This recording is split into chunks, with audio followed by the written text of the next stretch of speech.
So I realized we haven't done a lot of classic cocktails on the channel so far, but yesterday I bought a new bottle of Pisco and I'm craving for a Pisco Sour. So today I'm gonna show you how to make a classic Pisco Sour, and we're also gonna make a riff on it. So if you guys are ready, let's do it.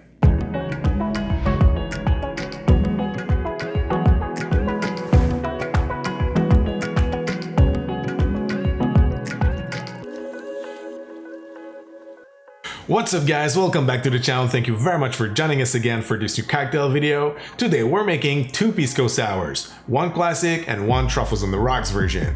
But before we start with the cocktails, there's one thing I wanted to say. I made a cocktail using Pisco before on the channel. I used Chile Pisco and I got called out. Because you probably know that, but Peru and Chile both claim they invented the Pisco and they also made it their national spirit.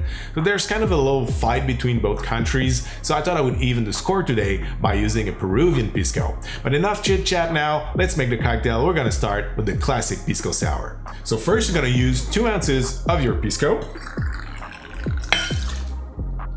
To that we're gonna add 3/4 of an ounce of simple syrup. And now for the perfect Pisco Sour, you need a split base citrus. 1/2 ounce of lime, 1/2 ounce of lemon. I already juiced mine, so I'm gonna use a full ounce of my mix.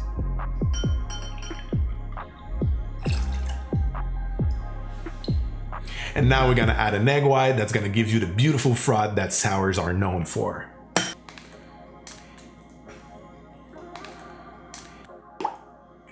And now we're gonna dry shake the cocktail. And I know I usually do a reverse dry shake, but today we're making a classic Pisco Sour, so I'm gonna stick to the classic way. I'm gonna do a regular dry shake.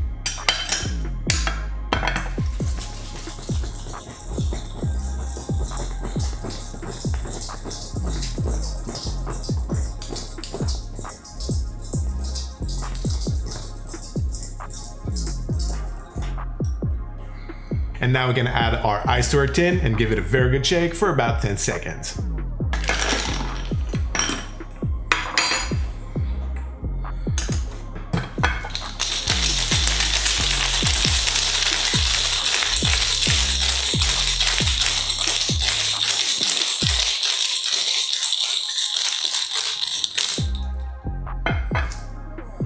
And we can fine strain it into our favorite cocktail coupe.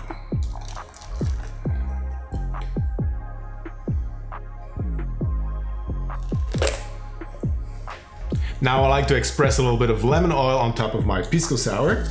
So we're simply gonna express and discard. For the final touch, you're gonna add a few drops of bitters on top of the cocktail. If you have Amargo Chuncho, that's the traditional bitters, but we have Angostura bitters here, and that's gonna work just fine.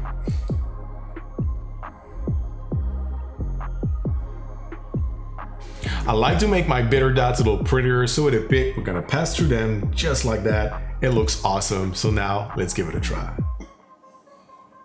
You get a lot of lemon oil and also a little bit of bitters on the nose. It smells really good. Now for the taste, it is bright, it is refreshing, perfectly balanced, and a lot of texture because of the egg white. The Pisco is a great distillate, so it adds a lot of fruitiness without being too sweet. I understand why both countries are fighting over this because it is amazing. So that's it for the classic Pisco Sour. Now let's jump into our version of the Pisco Sour. Let's do it. Alright, so for the second cocktail, I wanted to use ingredients that pair with the grapes in the Pisco. And you know me, I like to make house-made preparation. So we're gonna make a dry Hibiscus and Amaretto syrup, but don't worry, it is very simple. All you have to do is weigh 5 grams of dry hibiscus flowers. To that, you're gonna add 100 ml of hot water, 100 grams of granulated sugar, and 1/2 ounce of Amaretto. You're gonna stir until everything is dissolved. You're gonna let it cool to room temperature, fine strain it, bottle it up, and that's it. We're now ready to make our version of the Pisco Sour. So we're gonna go with 2 ounces of Pisco once again. 3/4 of an ounce of our Hibiscus and Amaretto syrup.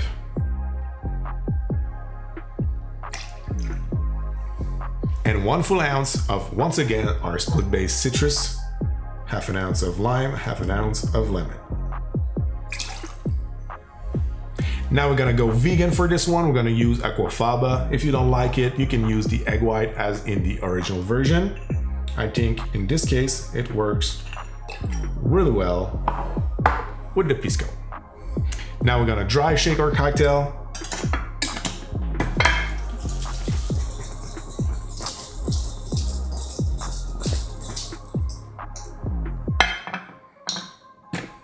Add the ice to the shaker and give it a good shake for about 10 seconds.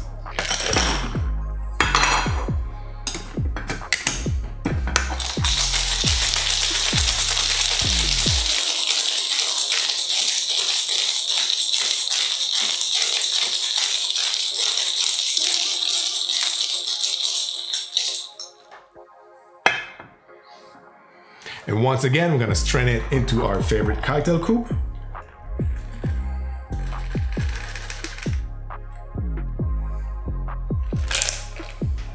For the garnish, I love to use a little bit of orange blossom water into an atomizer, give a few spray on top of the cocktail. It's gonna smell really nice and it's gonna enhance the floral notes of the hibiscus as well.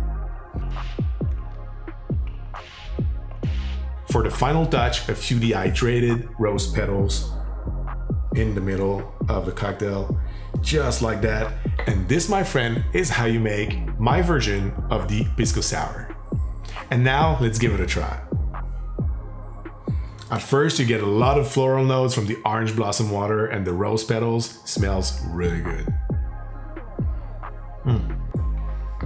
Now for the taste, the ingredients in the house-made syrup are just there to pair with the grapes and the pisco without denaturing the traditional pisco sour recipe. You get a little bit of almond taste and a little bit of floral notes. Simply delicious. And also look at that color, how beautiful it is. So that's it for me today, guys. Thank you very much for watching. Don't forget to subscribe to the channel if you're not already. Hit the like and the bell if you want to be notified when we post a new cocktail video. Until then, thank you very much for watching. Have a great day and see you very soon. Cheers. Thank you. Cheers.